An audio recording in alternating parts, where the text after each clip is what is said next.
Uukkarnit and Agloolik, Former Lives and Loves, by TATANKA and AI. Greenland, a garden frozen in ice and time. Time, 1947 AD. Place, Kalalit Nunat. Characters, Uukkarnit means calved ice in Inuit. She is the woman in our story. Agloolik, an Inuit spirit who lives under the ice, is the namesake of the man in our story. No other characters are named. Uukkarnit and Agloolik are protagonists and antagonists. The two had a choice, and they made it once, long ago. Their lives were unthinkably burdensome in every manner, but somehow, generation after generation subsided, always hoping for a better, greener future. The primary method of survival for Uukkarnit and Agloolik was hunting. Their entire world encased in permafrost, they did not have access to plants for food, nor had they ever seen any green life. Their entire world was an empty and endless, white, sterile wasteland. Gender roles among Inuit men were flexible, not fixed. Although patriarchal in that men hunted mostly whale, narwhal, walrus, seal, and fish, and women were skilled masters of the igloo and children, marriages were by choice, not arranged. However, monogamy was a critical bond at the core of each village, an extended family of families, and so the concept of marriage was critical to Inuit society. At a relatively young age of 15, Uukkarnit and Agloolik decided to marry out of necessity, as families, children, collaboration increased chances of survival. However, the couple realized over time that they were incapable of having children. As they were unable to determine who was infertile, they first secretly blamed each other, but over the years of their burdensome lives together, that impasse became the first of many never-ending arguments between the two, pulling them apart and encasing their love in their private and increasingly cold permafrost. Their union had been born of strategy, practicality, rather than passion. In their igloo, where the next meal could be days away, where the very earth beneath their feet was the hardened floor of their prison of cold, the strength of family was paramount. Uukkarnit, a skilled hunter, had chosen Agloolik for her sharp eyes and nimble hands, perfect for the intricate task of crafting tools and weapons from the bones and hides of their prey. Agloolik had seen in Uukkarnit the promise of protection and the steady hand required to provide for a family. But as the years stretched on, their shared warmth began to fracture like the ice beneath their boots. Agloolik would often retreat to the quiet of the igloo, her eyes red from crying, her hands shaking as she worked the needle and thread through the tough fabric of their clothes. Uukkarnit would sit outside, the cold numbing his own pain as he sharpened his harpoon, his mind racing with thoughts of what he could do differently to change their fate. The tension grew palpable, a thick layer of ice between them that no amount of shared body heat could melt. They avoided each other's gaze, their silent accusations echoing louder than the bellowing of distant polar bears. One fateful day, as Uukkarnit returned from a hunt empty-handed, his spirit as barren as the landscape, he found Agloolik sitting by the flickering flame of their lamp, her eyes glazed with despair. The sight of her brought a new kind of anguish to his chest, a heaviness that felt like the weight of the entire Arctic pressing down upon him. He knew that the villagers' whispers had reached her. The cruel speculations about her value as a wife, and it gnawed at his soul like the hunger that never truly left them. Agloolik, he began, his voice a gentle rumble in the cold silence. We must find a way to end this. He paused, searching for the words that would bridge the chasm that had grown yet wider between them. We are more than parents of children. We are survivors, partners in this harsh land. Agloolik looked up, her eyes meeting his for the first time in what felt like an eternity. What if we are the ones who brought this curse upon ourselves, she whispered, her voice trembling with doubt. What if the spirits are angry with us? Uukkarnit's jaw tightened as he set aside his harpoon. He knew the whispers had taken root in their mind, that she believed they were being punished for some unknown transgression. We have done nothing to anger the spirits, he assured her, though the words felt hollow even to his own ears. We must have faith that our time will come, and if it doesn't, we must accept fate. We must believe in and allow fate to write our story, whether it is happy or a sad tale. But faith was a luxury in a world where gods were as capricious as the weather. Each failed hunt, each moon cycle that passed without a child, chipped away at their belief in a benevolent universe. Their love, once a beacon in the endless white, had grown cold and brittle, easily broken like so many icicles that threatened to drop and impale the couple. One night, as the northern lights danced its silent ballet of color across the starlit sky, Uukkarnit had a vision. A spirit, ancient and wise, spoke to him in the language of the ancestors, telling him of a shaman far to the north who could mend what had been broken.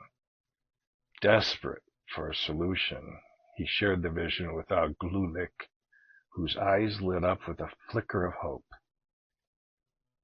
They decided to embark on a perilous journey to find this shaman, their hearts heavy with the weight of their failure and their future uncertain.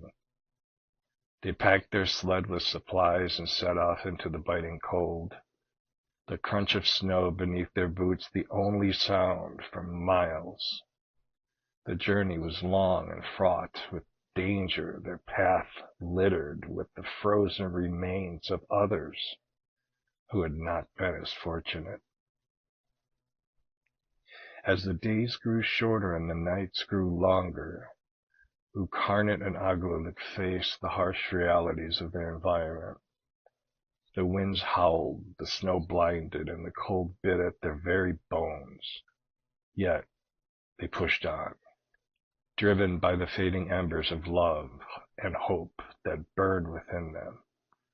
They shared stories of their ancestors, their love for their people, and their dreams of a different life, all in an attempt to keep the warmth of their bond from extinguishing. The journey was marked by moments of stark beauty and profound despair. They saw herds of caribou stretching across the horizon, their antlers like a dark tapestry against the pristine snow. They heard the eerie song of the ice cracking beneath the pressure of the sea, a reminder of the fragility of their world. Yet, for every moment of awe, there was a day of empty stomachs and futile searching for game. Their tempers grew short, their patience thin, and the words of accusation, intolerance, coldness grew more frequent. Maybe if you had better aim, Agloolik snapped one evening as they sat in their makeshift shelter, the wind howling like a chorus of angry spirits outside. Agloolik recoiled as if struck, her eyes filling with tears that froze on her cheek. "Is that what you truly believe?" she asked, her voice barely above a whisper. Uukkarnit's anger dissipated as quickly as it had come, leaving only regret in its wake. He reached for her, but she pulled away, the gesture speaking louder than any words could. They sat in silence, the crackling of the fire the only sound between them. He knew then that he had gone too far, that the bitterness of their situation had twisted his love into something unrecognizable. They could feel the flame go out, and the bitter cold overrun them. Smallpox invaded their village. It isolated families from each other, making vital collaboration impossible, further worsening their arduous subsistence. Due to their extreme isolation, disease was a constant but unspoken concern, as entire communities were always subject to being wiped out randomly, completely, with gruesome efficiency and indifferent cruelty. Agloolik realized that he contracted the disease when he became feverish, and almost immediately began to develop a distinctive and telltale skin rash. It quickly consumed and transformed the entirety of his surface.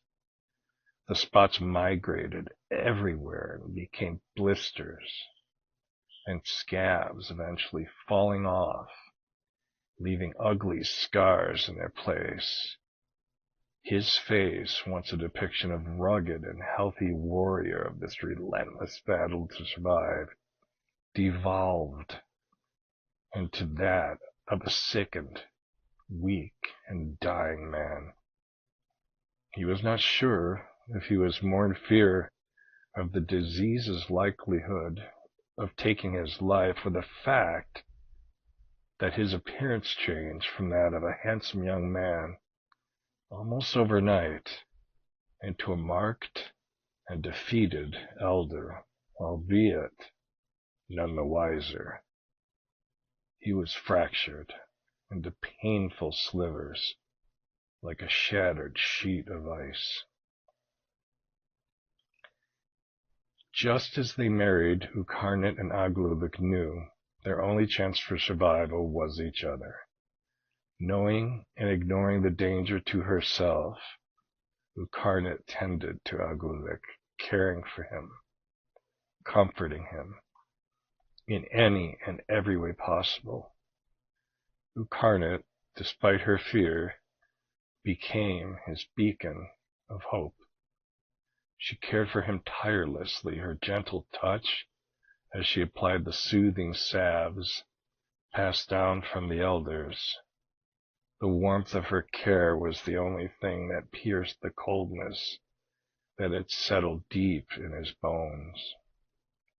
She brought him water, cleaned his wounds, and held him when the fever racked his body and soul.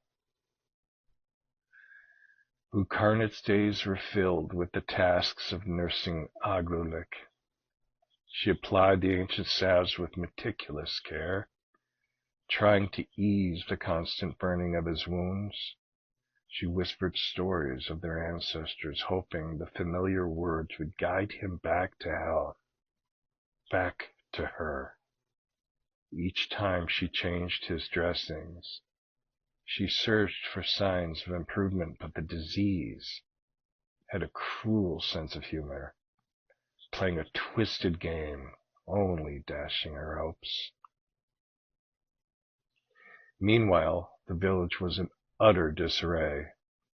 The elders had seen this before, and their faces were etched with a solemn acceptance of the inevitable. They knew.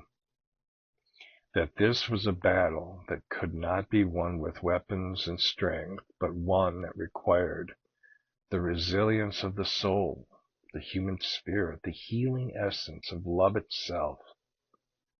The sickness tore through the community like a ravenous beast, leaving a trail of despair in its wake. The air was thick with the smell of rot and the acrid scent of burning sage, a futile attempt to ward off the invisible demon that mercilessly haunted and diabolically thinned out them all, one by one. The elders had seen this before, and their faces were etched with a solemn acceptance. The laughter of children was replaced by the mournful wails of the sick and dying. The joyous sounds of celebration gave way to the solemn toll of the funeral drums. Yet, amidst this desolation, Uukkarnit's love for Agloolik grew stronger.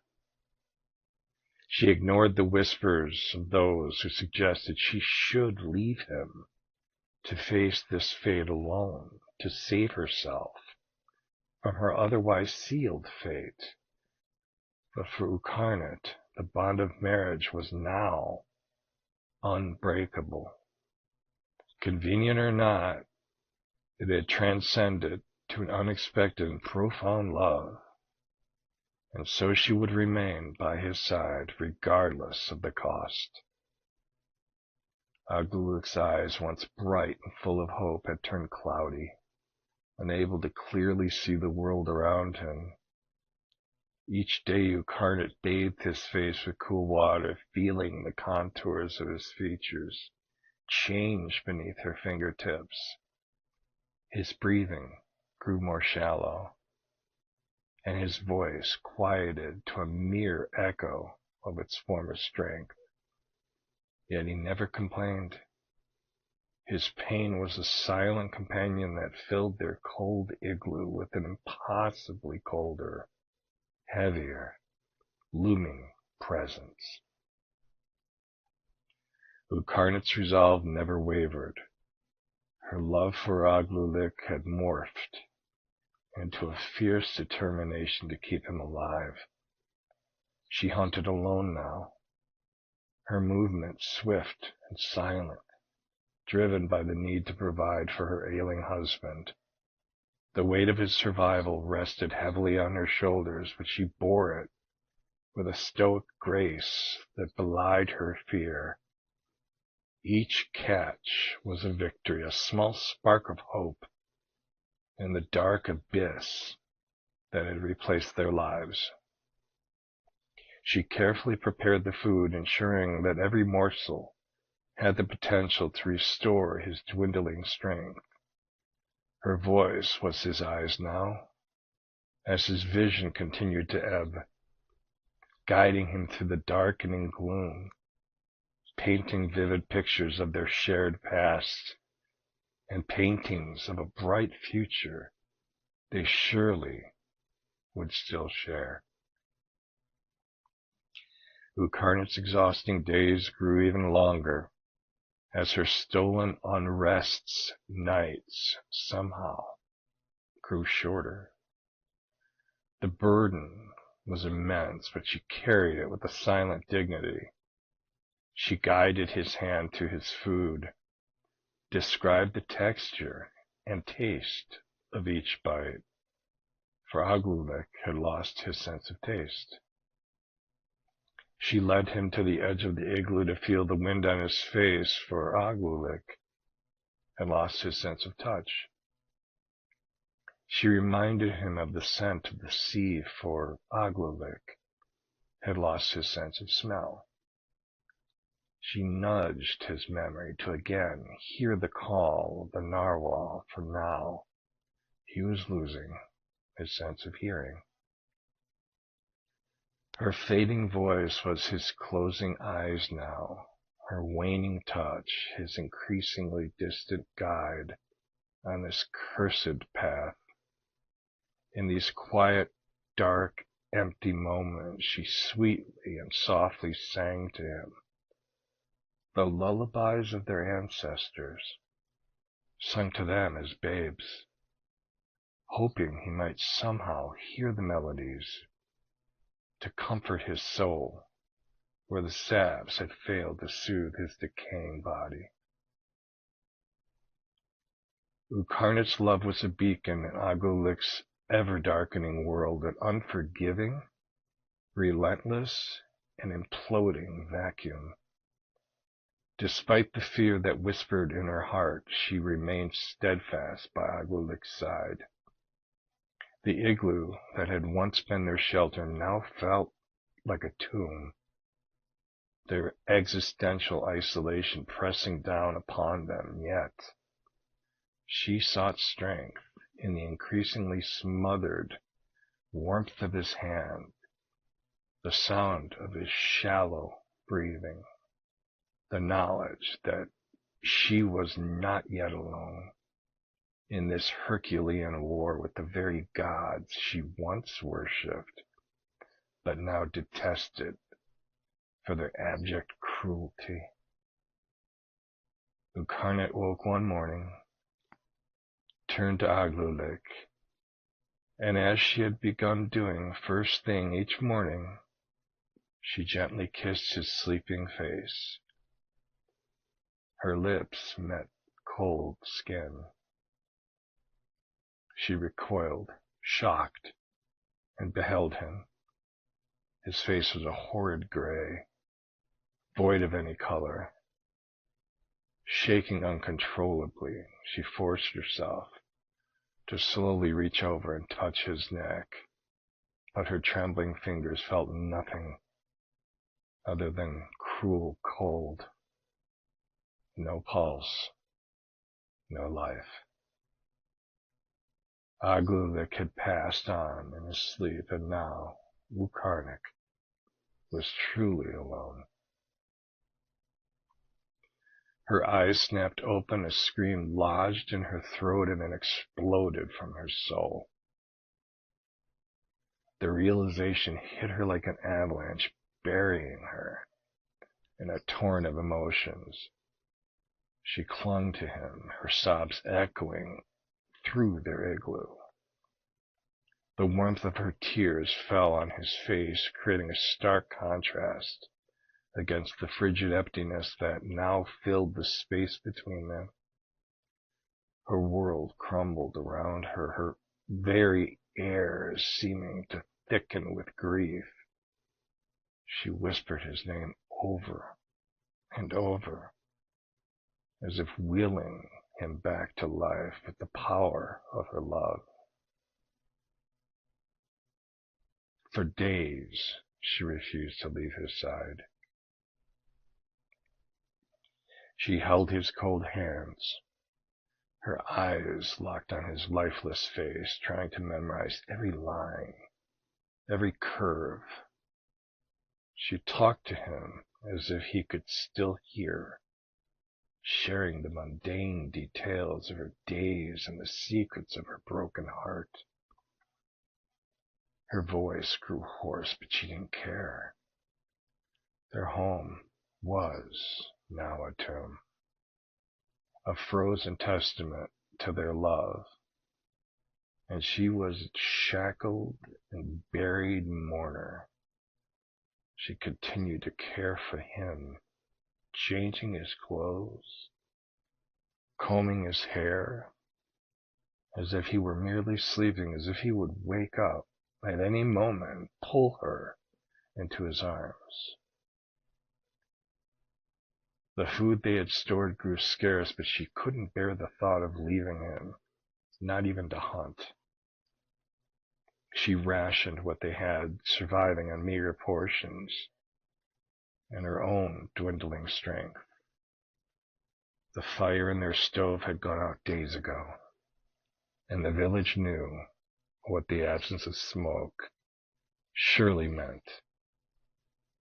Concerned friends and family were horrified to find her and him in their imaginary state of suspension. They pleaded with her to leave, but she steadfastly refused, spurning their prayers for her to survive, and so she was left alone in her madness. She began to hear whispers of ancestors which grew louder in the stillness, urging her to move on, to live, to follow the central path. But she was anchored to her spot, bound by grief and a love that refused to submit. Soon she was haunted by the specters of those who succumbed to her malaise. They begged her to follow them, but she swung wildly at the ghosts, damning them back to their hell. The light outside grew stronger as the sun claimed more of the sky. But inside their home, an unnatural darkness had taken root, to forever remain, to claw her down into the ice below and beyond. The smell of decay began to seep into their sanctuary. It was a slow, creeping thing, an unwelcome intruder into the shared space. Uukkarnit finally knew. She had to act, as her grip on Agloolik began to cleave away ghastly portions of his former self. Such a grotesque new phase in their deep slumber that it shook her to her very core as she awakened from the nightmare. Uukkarnit was aware that she had to lay Agloolik to rest in accordance with their customs, but the thought of letting him go was unbearable. She held what remained of his hand, black, cold, and hard, and whispered her apologies. Her breath hitched in her chest, each word a shard of ice that lodged in her heart. It was time to say goodbye. With trembling hands, their kin joined her to help prepare his body for the journey to the spirit world.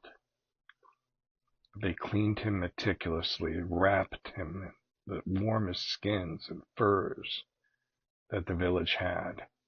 The act was a sacred dance, one she had seen performed many times before, but never thought she'd have to do for her own beloved.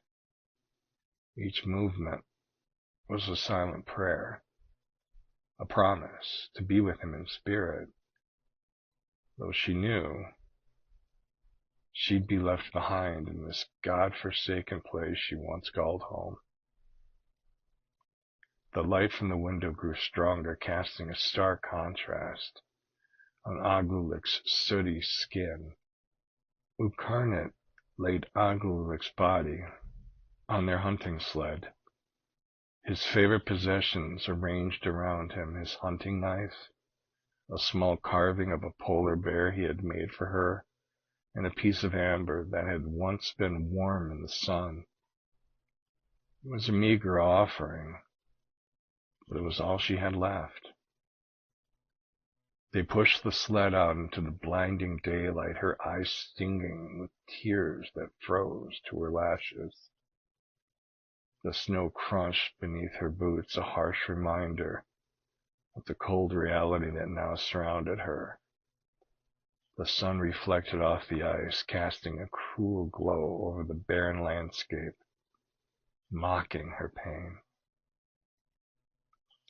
As the small group entered the village, with her love, her life in tow, her spectacle was unavoidable.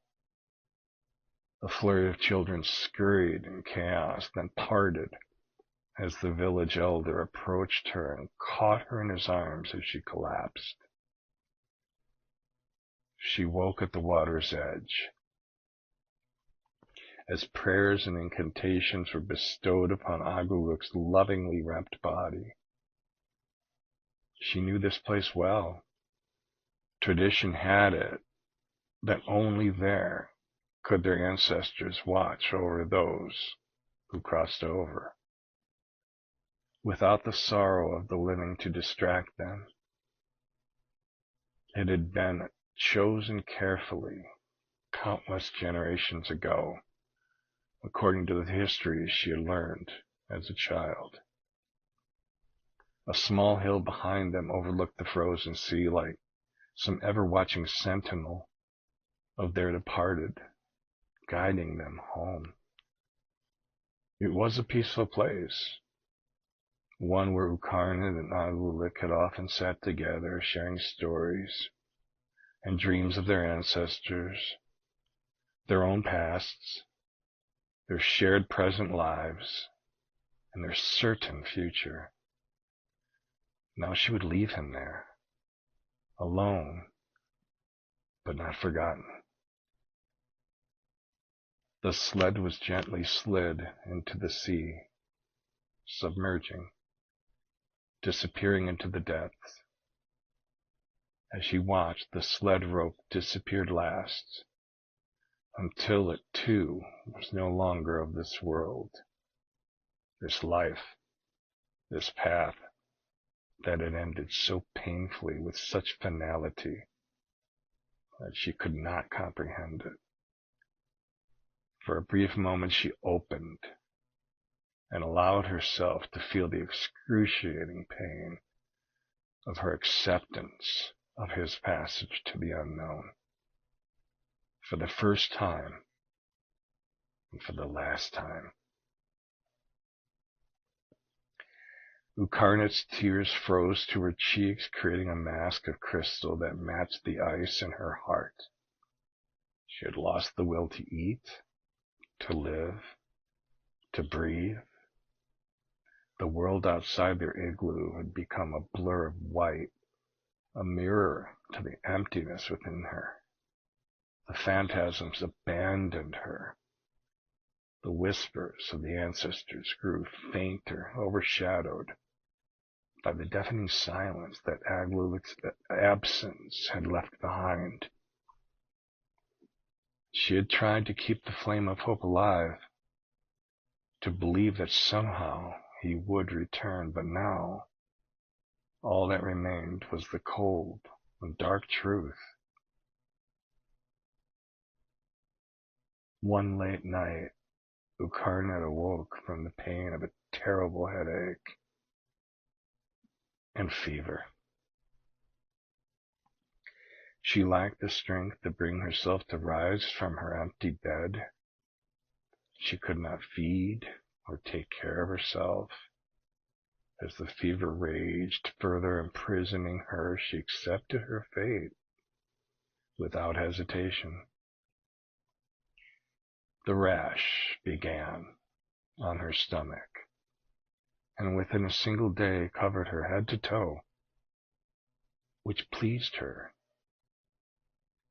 She could not see her face as she lay in ever-increasing agony, but as sores became blisters that she could feel, she could only imagine how her once beautiful face had transformed into what she felt was a twisted mask of this new, strange character whom she had now become.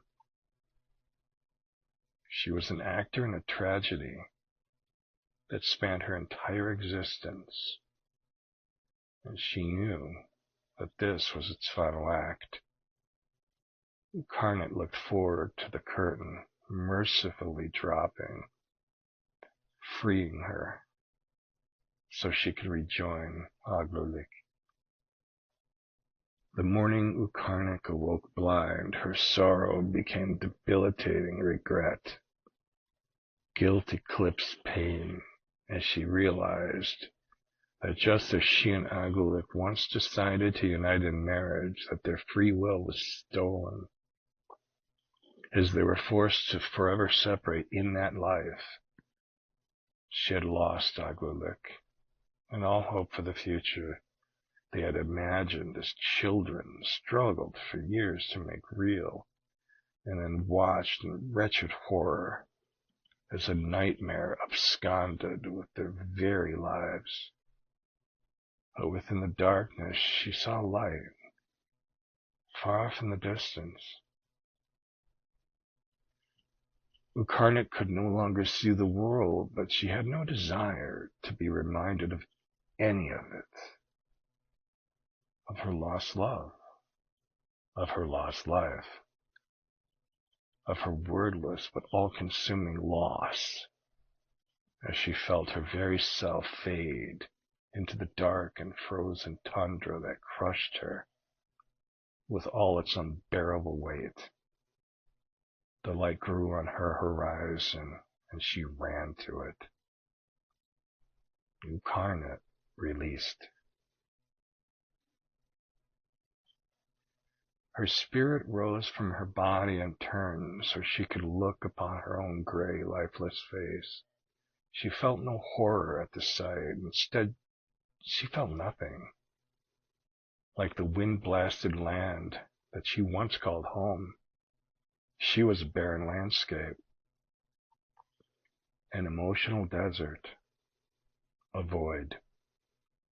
She felt all remnants of her being fleed, and with them, her spirit was pulled alongside of them until she was outside of her home, gliding silently through the village unseen by those who remained. She traversed the frozen earth toward the water, the frozen sea, eventually finding herself at where she had released Agloolik. The ice had begun to break up at the edge, and large sections departed for open waters. She knew that here she and Uukkarnit would reunite. In search of him, Uukkarnit slid gently into the sea, expecting him to resuscitate her with his warm breath of eternal life, but he did not come for her. She knew to wait. Whenever lost, you were to stay still. Someone always found you. But she felt invisible, unable to be found, so she might be forever revived with her love. However, she remained in the sub-zero salt water, which she could not feel yet froze and transformed her anima into this hard, impenetrable chunk of pure lifeless ice, where no emotions could enter, exist, or exit. Frozen in time but adrift, the currents tugged her away from the shore. She drifted off at first from her homeland, and then found herself among other ice calves, the frozen embodiment of others who had departed her village. She looked for him among them all, growler by growler, but he was nowhere to be found amidst this throng of unearthly icebergs. She recognized many she had known in life, but her only desire was to find Agloolik. Only Agloolik. As fate decided, the currents pulled her away, and she drifted north into the open sea, alone, lost forever, without a destination on a path with no end. The ocean took her where it decided, and she floated weightless, fully detached from all, where she bobbed for days, which turned into weeks, then months, and finally years of nothingness. She was not at peace. She was no longer sorrowful. She simply was no longer.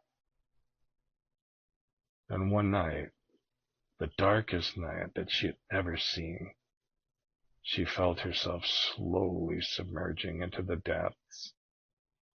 Down she went, in her deep, blind, watery grave.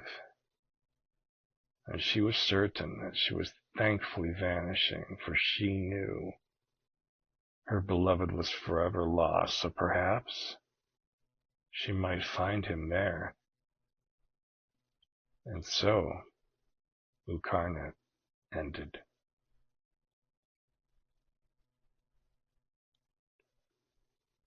One bright morning, a spirit awoke as a newborn baby, terrified from the overpowering sensory din in contrast to the dark space in which she'd become used to peacefully floating.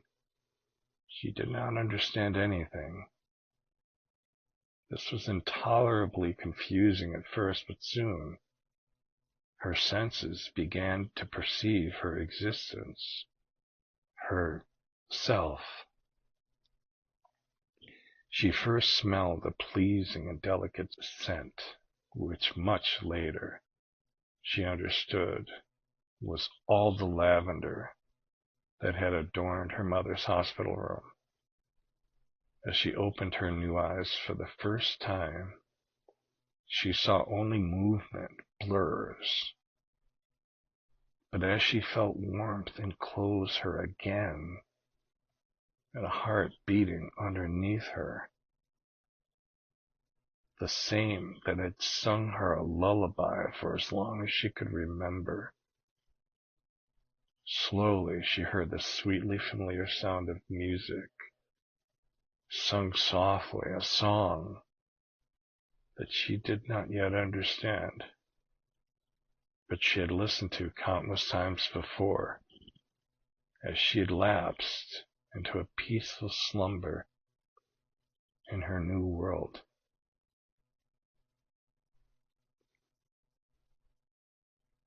Many years later, as a grown woman, on one beautiful autumn evening, she found herself walking with a stranger.